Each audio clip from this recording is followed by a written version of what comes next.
ne uradi ništa da bi radnike zaštitila. Odgovornost države Slovenije u tome da se je uspostavila režim radnih migracija koji poslodavcima omogućava ucenjivanje radnika. Radnik je nemogućan u odnosu na poslodavca zbog viznog režima i zbog isključivanja iz sistema socijalne bezbjednosti.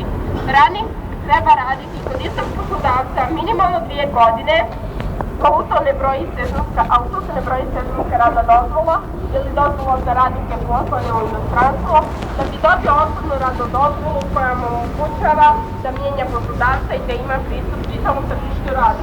Ali nakon dobijanja osobne radne dozvole, kad izgubi posao, izgubi pravo na boravak.